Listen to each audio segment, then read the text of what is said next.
Redondo de la Fundación Universitaria Konrad Lorenz nos va a hablar de grupos fuchsianos y en el monstruo de la UNAS. Color rojo. Bien, gracias. Buenas tardes a todos. Gracias al profesor Ángel y a los demás organizadores por la invitación. Siempre es un enorme y gran placer estar en México.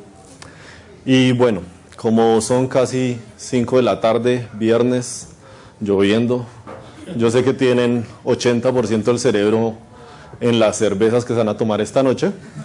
Entonces voy a tratar de no ser tan tedioso con el desarrollo de la cosa. Entonces primero les voy a contar cómo terminé metido en este cuento. Entonces la historia va así. Algún día con Ferran Valdés, este es un trabajo en conjunto con Camilo Ramírez. Y la cosa empezó porque hace un poco menos de 2 años se nos dio por trabajar con mapas regulares y mapas quirales, una cosa ahí de gráficas.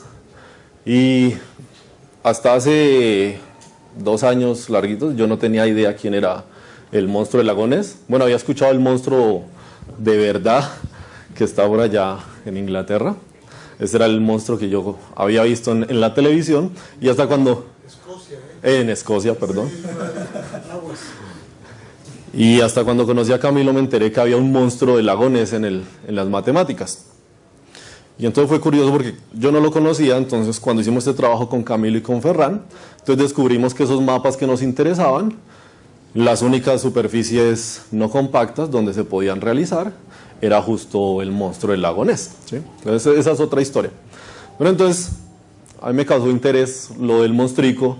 Y como yo no lo conocía, entonces lo primero que le propuse a Camilo fue, pues hagamos un artículo de divulgación como para así pregonar el conocimiento del monstruo y sus superficies similares. Y también alguna vez en el CCM, en una clase que dimos sobre geometría riemanniana con Jesús y Camilo, entonces construyendo superficies no compactas en el disco, entonces... alguna vez Camilo apareció con este muñequito. ¿Sí? Y entonces el muñequito nos convencía, nos sirvió como... Era como la inspiración de, bueno, sí, ahí está ese muñequito. Yo le hago unos pegados buenos, bonitos, chéveres. Y ahí está, ahí va a salir el monstrico. Entonces nuestra idea original era, pues... tratar de darle sentido a ese muñequito. Entonces lo que les voy a contar es básicamente cómo a partir de ese muñequito encontramos algo.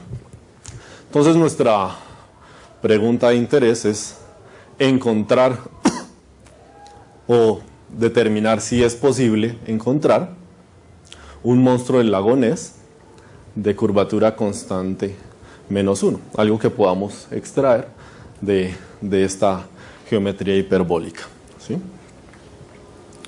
Un poco más en concreto, entonces determinar si en esta geometría podemos encontrar un grupo de simetrías que nos definan una acción de tal manera que al cocientar la superficie que obtengamos sea justamente nuestro monstruo, ¿sí? Y de hecho entonces queríamos entonces entender si explícitamente podíamos dar los elementos de ese grupo que garantizaran que esa construcción así como muy ideal, sí se podía hacer con todos los elementos. Entonces la respuesta es que sí. Entonces el trabajo que hemos estado realizando es responder esa pregunta, ¿sí? Y entonces este resultadito acá lo que nos dice es que efectivamente sí logramos encontrar un grupo infinitamente generado, fuchsiano, subgrupo de PSL2Z, ¿sí? Que nos permite realizar a través de un cociente la superficie del monstruo del lago Ness, ¿sí? Y como corolario de eso vamos a tener que el grupo fundamental del monstruo es isomorfo al grupo que damos, ¿sí? Entonces ese es el resultado. Les voy a contar más o menos, ¿sí? Pasos más, pasos menos, cómo garantizamos que eso es cierto. ¿Listo? Entonces aquí está. Entonces lo primero que hicimos fue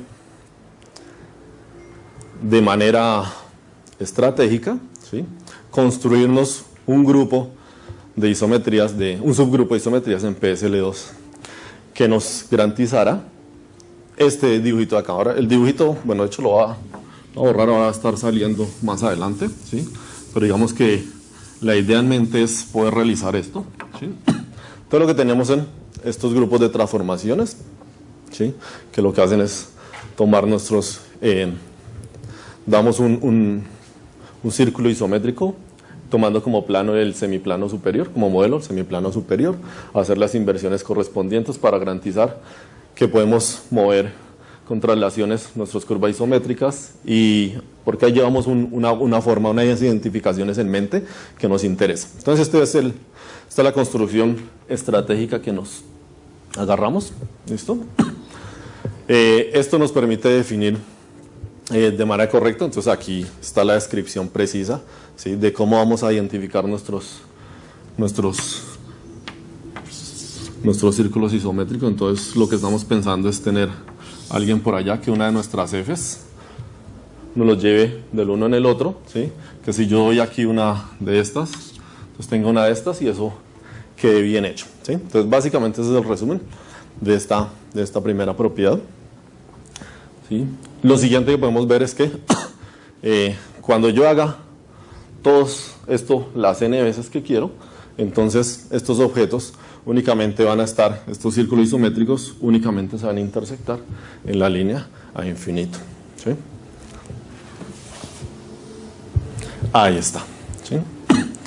Entonces esa es la construcción que logramos con ese subgrupo de isometrías, ¿sí? Ahora le pongo el pegadito a esto, y pues de la manera estratégica que lo desarrollamos, pues nos sale así de gratis un grupo muy chévere, ¿sí?, que nos garantiza que va a ser fucsiano, discreto, y por tanto actuar propio y discontinuamente en mi modelo.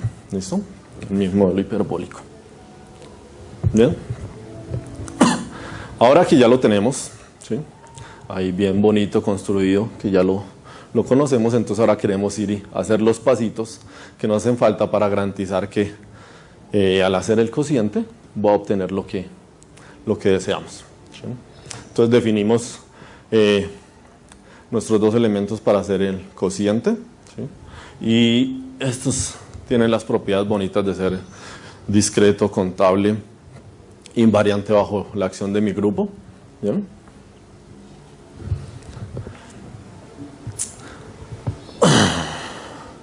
Y entonces al final logramos dar nuestro subconjunto de tal manera que el cociente vía la proyección bajo clases de equivalencia me garantiza que preservo la estructura hiperbólica. ¿Listo? Y entonces ahora lo que nos interesa, bueno, entonces aquí voy a adelantar de hecho aquí, ¿sí?, para darle sentido a estos pasitos, ¿sí? Entonces de hecho aquí lo que hacemos es generar, ¿sí?, construir de manera correcta el dominio fundamental. ¿Listo?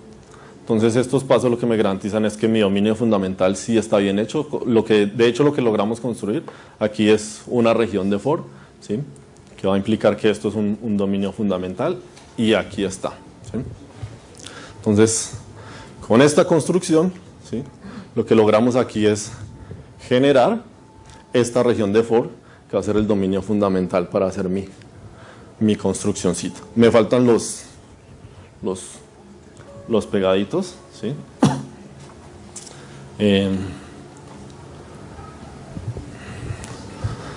Entonces aquí de manera, pues, hechos clásicos que tenemos que me permiten, que me muestran que está bien definida mi región fundamental.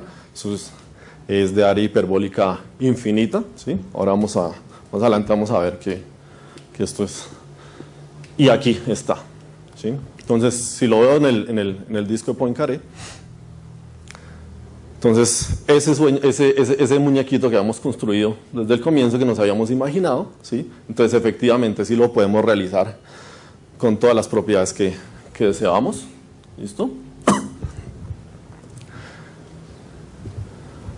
Y entonces aquí tenemos, ¿sí?, la forma en que mis funciones, aquí volvieron a salir. Entonces, estas funciones que nos imaginamos desde el comienzo, ¿sí?, todo lo que están haciendo es identificándose de manera correcta para garantizar que al final voy a tener mi superficie con género infinito, ¿sí?, y un solo fin. Entonces, hasta ahí la construcción me está mostrando de manera precisa que estoy obteniendo mi superficie con género infinito. Bien. Entonces, ahora veamos. Vamos a ver aquí gráficamente, ¿sí?, que todo esto que hicimos manualmente, con las funciones, con la carreta, sí está bien soportado. Entonces, de toda esta tira, ¿sí?, de círculos isométricos, ¿qué hacemos? Entonces, lo que nos fijamos es en estas tiritas, ¿sí? Entonces, lo que queremos ver es que cuando identifico estas, entonces esa me genere un torito, ¿sí?, que tiene una boquita, y ahí voy a poder pegar la siguiente tira, ¿sí?, y así las voy haciendo, armando todas, ¿listo?, para construir mi toro. Entonces, veamos que efectivamente cada franja de esas que yo tengo acá corresponde a este pentagonito, y las identificaciones, entonces, sí me generan mi dona con su disquito ahí abierto para hacer el pegado. ¿Listo? Entonces, ahí ya lo tengo, ¿sí? Visualmente, gráficamente, entonces, me convenzo, ¿sí?, de que la cosa tiene un solo fin. Y bueno, para hacer la parte formal, ¿sí?, de que efectivamente la superficie que tengo tiene únicamente un fin, pues entonces hacemos la pruebita clásica de generar aquí un cierto conjunto de compactos sobre cada una de las franjas que hago, ¿sí?, para demostrar. Esa es la parte técnica y demostrar que efectivamente eso tiene únicamente un fin, ¿sí? Entonces, la idea es más o menos, en resumen, la idea es sencilla. Entonces, agarro mi grupo, lo tomo de tal manera que pueda garantizar que es fucsiano, para que cuando haga el cociente, entonces garantice que lo que obtengo es una superficie, ¿sí?, y que mis pegados están bien hechos. Bien. Entonces hicimos nuestro monstruo. Entonces conseguimos, digamos, el monstruo. Y por alguna razón, ya no me acuerdo cuál, nos llenamos de valor y dijimos, no, pues estamos hechos, así la hicimos, ya sabemos, nos acabamos de inventar una maquinaria para hacer superficies así, al granel. Y entonces dijimos, pues bueno, vamos a hacerlas todas. Y de hecho nos llenamos de mucho valor y dijimos, pues vamos a hacer la escalera de Jacob. Y, no, pues para qué esto es la maravilla, vámonos de una vez con el árbol. Y entonces nos llenamos de valor y dijimos, listo, vamos por el árbol. Y entonces, cuando esto esté escrito completamente y ojalá esté en una revista, entonces va a parecer como que nosotros sabíamos muy bien lo que hacíamos, ¿sí? Como decía ahora Gregor, como que una noche nos acostamos y vimos el grupo y por la mañana nos levantamos y lo escribimos y salió, ¿sí?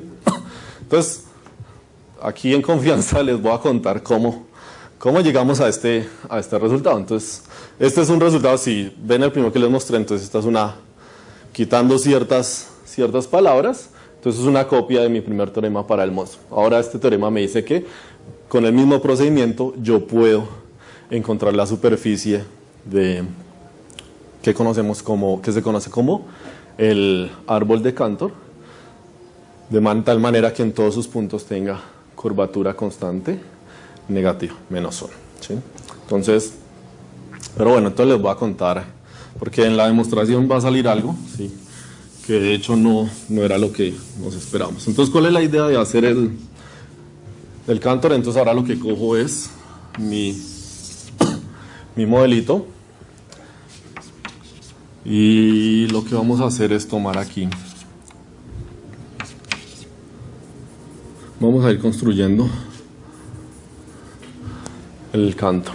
Entonces aquí en un pasito 1 nos lanzamos aquí un circulito isométrico, ¿sí? Y en un pasito posterior, entonces lo que voy a tener es como círculos isométricos, estos de por acá, ¿sí? Y etcétera, etcétera, ¿sí? Entonces la idea es, me cojo una buena base, un buen conjunto quiero decir un buen conjunto de etiquetas que me digan cómo se va a ir desplegando el Cantor en esos intervalos. Sobre esos intervalos genero círculos isométricos y vuelvo y hago mis pegados y la cosa va, ¿sí? No sé por qué estábamos tan convencidos de que esto funcionaba, ¿sí?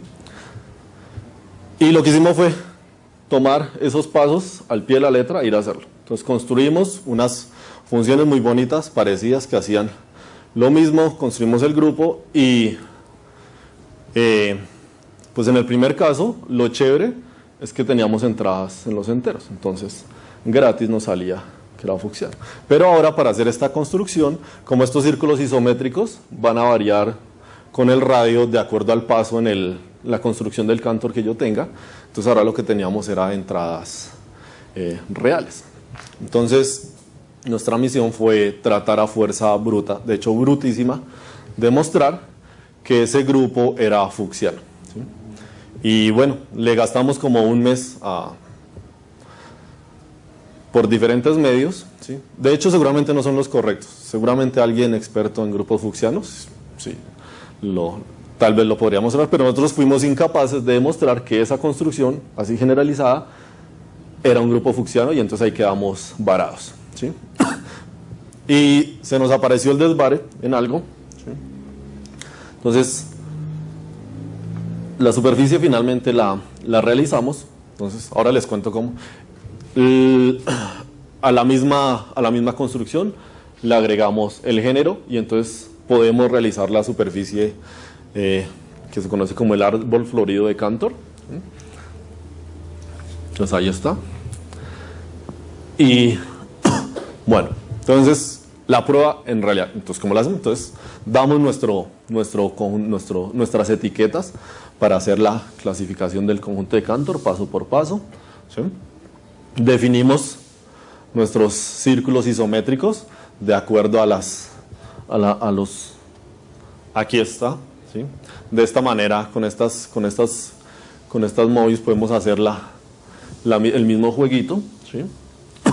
Pero, y entonces aquí aparece el pero, esto fue lo que nos salvó. Entonces en un principio, esto como en el ejemplo del árbol, del monstruo, estos círculos isométricos iban así, de esta banda a esa banda, ¿sí?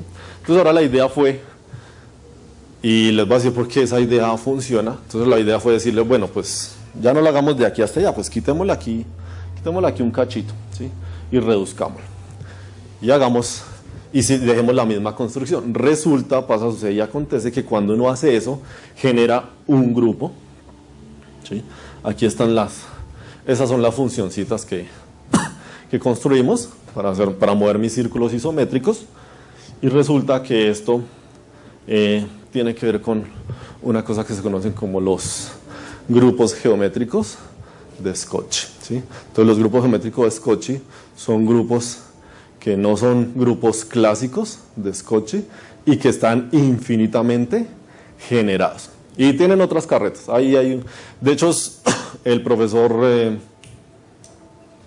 Rubén Hidalgo de Chile, le comentamos, le dijimos, vea, estamos varados aquí, no podemos, somos incapaces, ¿qué sería bueno para hacer esto? Y él nos envió una tesis de una chica alemana, Anna Seyfield, que hizo el doctorado el año pasado. Lo terminó, y en su tesis doctoral hizo una generalización de los grupos de Scotchy clásicos. Y viendo su tesis, viendo sus muñequitos, sus dibujitos, nos dimos cuenta que justamente eso que ya había desarrollado, si hacíamos aquí el truquito de hacer más chiquitos estos circulitos, entonces nos iba a salvar la paz.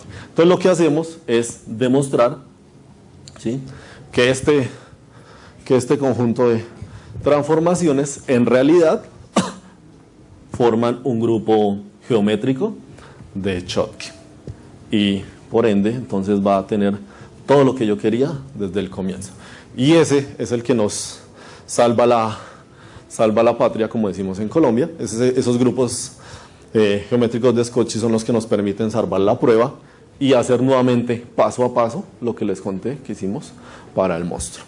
¿Bien? Entonces, de esa manera somos capaces de demostrar la existencia de estas superficies.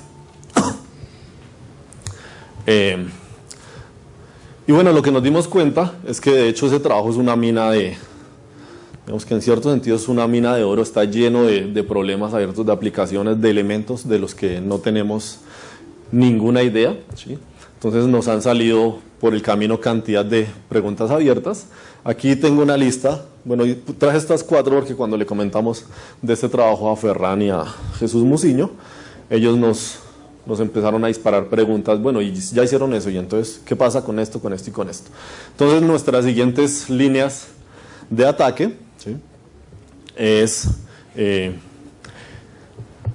averiguar qué pasa con las clases de conjugación de los grupos que generamos, a ver si son finitas, infinitas, de casualidad si se llegan a encontrar con si son finitas, entonces dar su descripción. La otra pregunta es, esta construcción que hicimos, como vieron al comienzo, tenemos como región fundamental un polígono de área infinita, ¿sí? Es una de las preguntas que nos hizo Ferran, y bueno, ¿será que son capaces de dar una construcción similar teniendo un polígono de área finita? ¿Sí? Entonces, y por lo que hemos aprendido aquí durante estos días de flujos y cosas de eso, o sea, sería una maravilla ser capaz de hacer esa construcción. Entonces tenemos en mente, por ejemplo, si pudiéramos, de hecho en general lo que hemos hecho hasta ahora siempre es pintar alguna bobería, ¿sí?, y después ir a ver si somos capaces de que esa bobería cobre sentido, ¿sí? Entonces estos días acá pensando dijimos, bueno, pues si fuéramos capaces de construir una región fundamental así, como ese muñequito, darle sentido, generar el grupo y hacer otra vez todo, sí seríamos capaces de dar una región fundamental con área finita, ¿sí? Y bueno, y la siguiente que viene en camino, entonces, bueno, ahora tiene sus superficies, sus regiones, cómo son los flujos geodésicos, qué ocurre, cómo se construyen, qué pasa, ¿sí? Entonces, esta es otra línea para atacar, ¿sí?, poner aquí en práctica lo que nos enseñaron esta semana en el curso de flujos de Anoso, ¿sí? Entonces, y bueno, aquí también pues nos dimos cuenta de la gente que trabaja más en esto, habla de ciclos límites, cosas de eso, o sea, todo eso es una cantidad de cosas que ahora que tenemos un poquito más de conocimiento, que tenemos estas funciones explícitas para generar las superficies, pues eventualmente se vuelven más razonable atacarlas, ¿bien?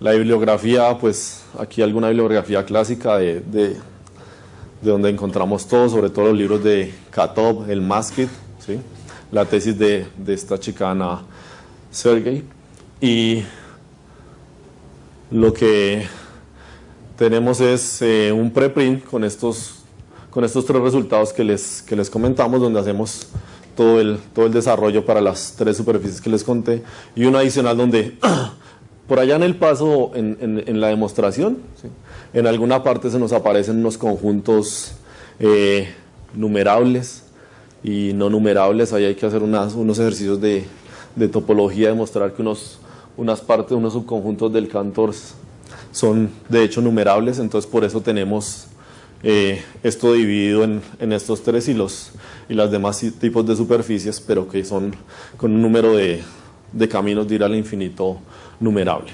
¿Bien? Entonces, eso era lo que les quería contar. Muchas gracias.